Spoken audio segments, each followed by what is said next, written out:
Hello, and welcome to my channel, A Blind Woman Speaks, where I talk about disability awareness from the perspective of a blind white woman.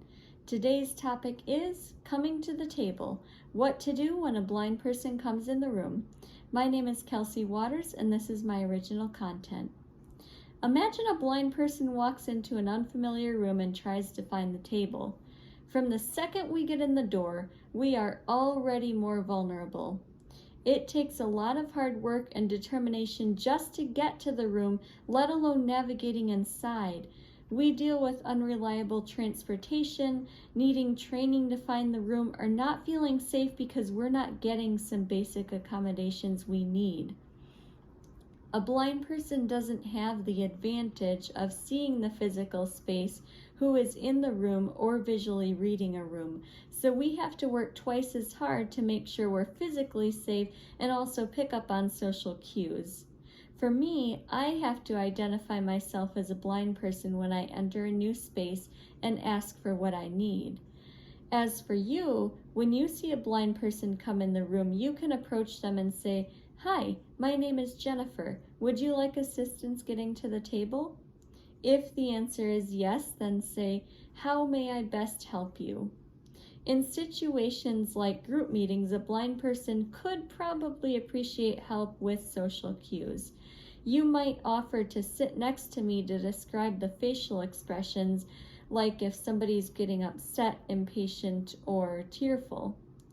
So these are the types of marginalizations blind people experience on the daily. However, I do have to acknowledge that I am white, and my white skin gives me unearned privileges that non-white blind people do not have. Here are a few examples. Blind black people have more marginalized identities. A blind black woman, for example, has three. She is black, she's blind, and she's a woman. A black blind person can't always count on being welcomed and accepted, even when asking for help.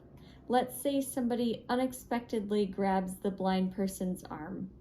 A white blind person like me could tug my arm away and even say, "Hey, don't do that," and probably just be seen as course correcting.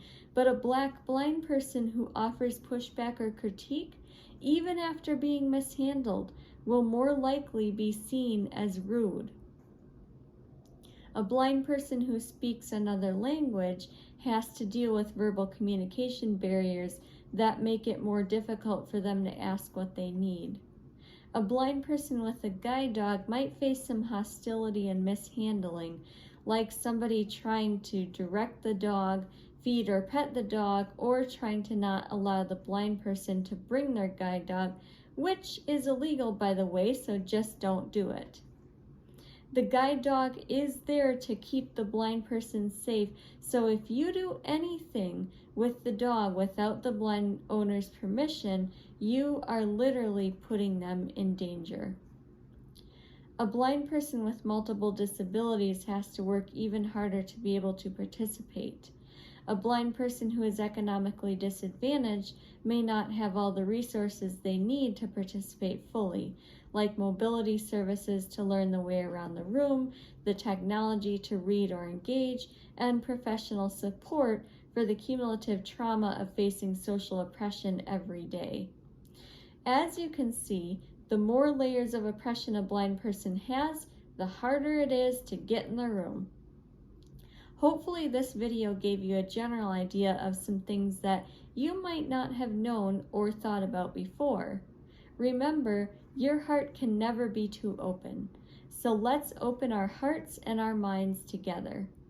If you like what you heard, please like and follow me on Facebook, Instagram, TikTok, and Twitter. I strongly encourage you to share it, talk about it, comment, engage, and ask questions, because you know what? The more people who engage and do this important work, the better and safer the world will be for everyone. Until next time, stay tuned for more videos from A Blind Woman Speaks.